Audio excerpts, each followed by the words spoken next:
kembali lagi dengan saya Dr. Delia. Rambut itu adalah mahkota bagi semua orang yang harus kita jaga dan kita rawat. Banyak permasalahan bagi rambut, salah satunya adalah rambut rontok. Bagaimanakah solusinya? Simak terus konten ini sampai habis ya. Kulit sehat with Dokla.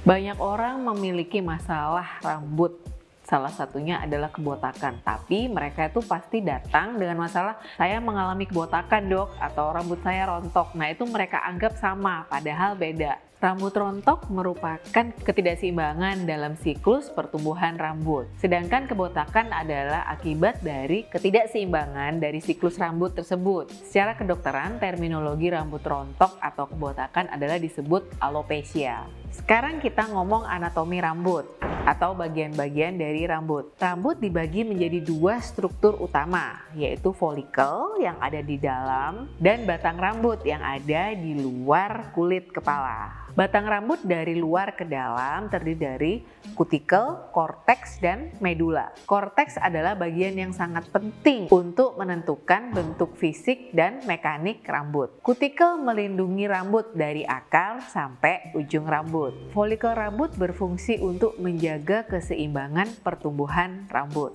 Jadi nanti di rambut itu fase-fase pertumbuhannya ada 3. Makanya kalau misalnya pasien datang, mereka mengalami kebotakan atau rontok, itu tidak bisa dilihat langsung hasilnya. Itu ada waktunya, minimal 1 bulan. Siklus rambut merupakan proses dari pertumbuhan rambut. Itu tergantung dari hormon seseorang, kemudian asupan, lingkungan, dan juga usia. Siklus rambut terdiri dari 3, yaitu fase anagen, fase katagen, dan yang terakhir fase telogen. Fase anagen sendiri terbagi atas 6 fase, jadi fase ini bisa berlangsung sampai beberapa tahun.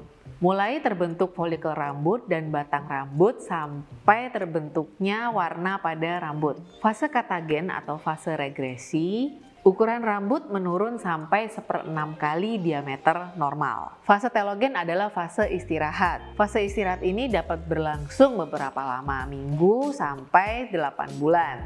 Pada bulu mata contohnya bisa berlangsung sampai 8 bulan. Tipe rambut rontok ada 2, yaitu non-sikatrikal alopecia dan yang sikatrikal.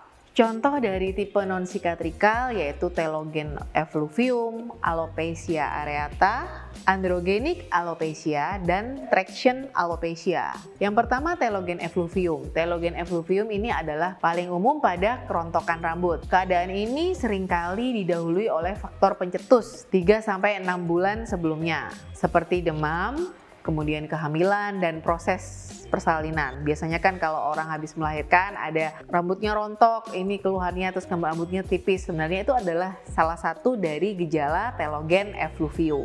Yang kedua adalah androgenik alopecia. Tipe ini sangat erat dari faktor genetik. Kebanyakan tipe androgenik alopecia ini bisa dari usia 12 sampai 40 tahun. Pola penipisan sangat bervariasi. Target terapi ini adalah penekanan dari salah satu hormon, yaitu dehidrotestosteron.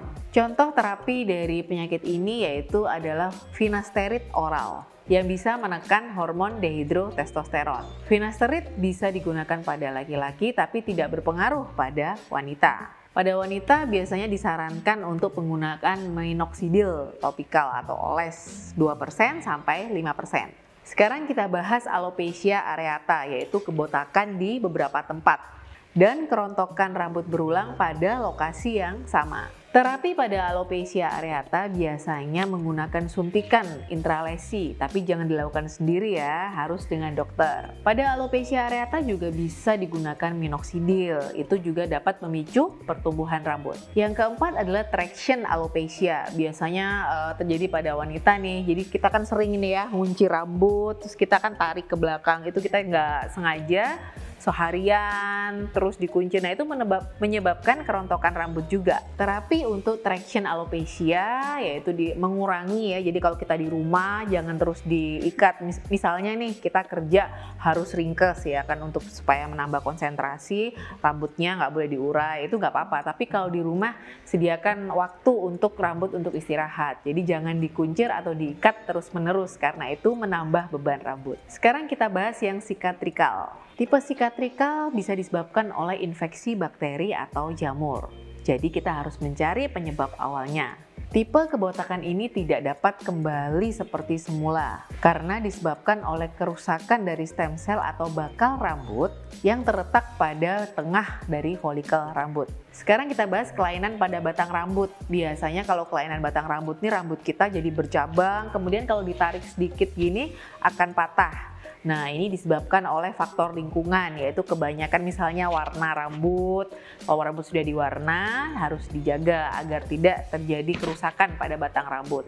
Kemudian yang kedua, kita sering blow dry kan. Jadi kalau blow dry kan panas ya, jadi dia panas itu juga menyebabkan untuk kerusakan dari batang rambut. Terapi yang paling utama untuk kerusakan batang rambut yaitu meningkatkan perawatan rambut yang lebih maksimal. Jadi selain bersampo, kita harus menggunakan conditioner agar rambut kita tetap lembut dan tidak bercabang. Sekarang kita ngomong derajat kerontokan rambut. Ada yang namanya klasifikasi Hamilton untuk melihat derajat kerontokan rambut pada laki-laki. Tadi saya sudah sedikit bercerita tentang terapi-terapi dari kebotakan atau kerontokan rambut. Sekarang kita bahas lebih detail ya.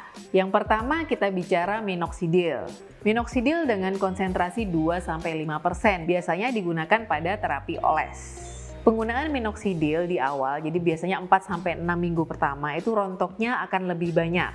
Hal ini menandakan adanya faktor pemicu yang menyebabkan fase anagen datang lebih awal. Penggunaan minoxidil dengan pasien-pasien masalah jantung harus dikonsultasikan ke dokter lebih dahulu. Biasanya minoxidil topikal digunakan 2 kali sehari. Apabila sudah cuci rambut harus dikeringkan dulu. Efek mulai dirasakan mulai 4-6 bulan setelah terapi awal. Jadi nggak boleh minta hasil yang instan ya kalau mau mengobati kebotakan atau kerontokan rambut. Sekarang kita ngomongin finasterid. Yang seperti tadi ya, finasterid fungsinya untuk mengurangi produksi dari DHT atau dehidrotestosteron.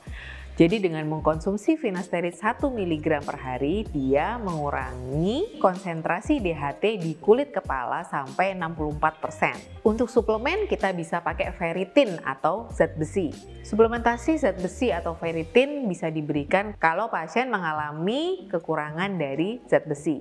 Terapi yang lainnya adalah spironolakton dan dutaserin. Pada spironolakton kita mendapatkan efeknya terjadi dalam waktu 4-12 bulan dengan dosis 200 mg setiap hari. Spironolakton dapat direkomendasikan untuk kebotakan pada wanita. Tapi ada efek sampingnya. Salah satu dari efek sampingnya adalah siklus menstruasi yang irreguler. Hal itu dapat diatasi dengan menurunkan dosis dari spironolakton menjadi 50-75 mg per hari. Tadi kan dosisnya 200 mg per hari. Ada beberapa tips untuk menghindari kerontokan. Yang pertama, hindari keramas dengan air panas. Yang kedua, kurangi aktivitas mewarnai rambut dan mengeringkan rambut dengan blow dry yang terlalu lama. Kemudian lebih sering membiarkan rambut terurai karena tadi kita tahu bahwa menguncir atau mengikat rambut akan memberi beban pada rambut. Sekian episode kali ini, semoga bermanfaat. Jangan lupa subscribe, like, and share. Kalau ada yang mau tanya-tanya tentang kesehatan kulit, boleh di kolom komentar. Kulit Sehat with Dokla.